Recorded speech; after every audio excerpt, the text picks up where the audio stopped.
21 August grenade হামলা মামলা appeal বিভাগের রায়ে ন্যায় বিচার প্রতিষ্ঠিত হয়েছে মন্তব্য বিএনপি নেতাদের।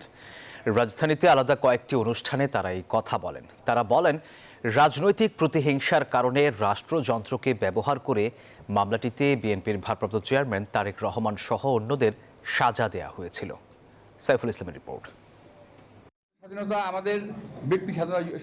জাতীয় প্রেসক্লাবের স্বাধীনতা ফোরামের অনুষ্ঠানে যোগ দেন বিএনপির স্থায়ী কমিটির সদস্য মির্জা আব্বাস। 21 আগস্ট গ্রেনেড হামলা মামলার হাইকোর্টের রায় প্রসঙ্গে তিনি বলেন, আওয়ামী লীগ রাজনৈতিক উদ্দেশ্যে বিএনপি নেতাদের মামলায় জড়িয়েছিল। সেই হামলাটা ছিল পরিকল্পিতভাবে কোন বিদেশি শক্তির দ্বারা। সেই গ্রেনেড হামলা কখনোই বিএনপি ইনভলভ ছিল না। বিগত দিনগুলোতে আমরা ন্যায় বিচার পাই নাই।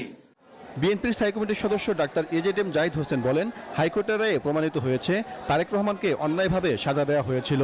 জাতীয়তাবাদী মুক্তিযুদ্ধের প্রজন্ম দলের প্রতিষ্ঠাবার্ষিকী উপলক্ষে সাবেক রাষ্ট্রপতি জিয়াউর রহমানের সমাধিতে শ্রদ্ধা জানিয়ে একথা বলেন তিনি।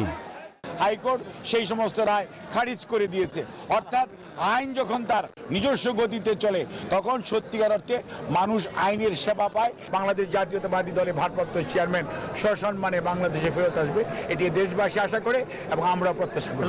এদিকে নয়াপল্টনে দলের কেন্দ্রীয় কার্যালয়ে সংবাদ সম্মেলন করেন বিএনপির সিনিয়র যুগ্ম মহাসচিব রুহুল কবির রিজভী। তাৎক্ষণিক প্রতিক্রিয়া জানান 21 আগস্ট গ্রেনেড হামলা মামলার রায় নিয়ে। আমি মনে করি যে আপিল বিভাগ যথার্থ বিচার করেছেন, ন্যায় বিচার হয়েছে এবং আমরা দীর্ঘদিন রাজনৈতিক সংগ্রাম এবং ন্যায় বিচারের জন্য যে সংগ্রাম করেছি তার কিছুটা হলেও আজকে প্রতিফলন হয়েছে। এই বিচার হয়নি আওয়ামী লীগের আমলে, কারণ তার বড় প্রমাণ হচ্ছে আওয়ামী লীগ একজন লোককে নিয়ে কাহার আকান্তকে নিয়ে যেদিন তাকে তদন্তকারী অফিসার বানালো সেদিনই বোঝা গেছে যে সরকারের অশুভ একটি মনোভাব রয়েছে।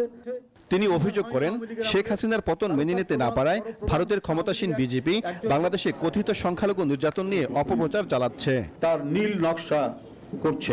সাইফুল ইসলাম, নিউজ 24, ঢাকা।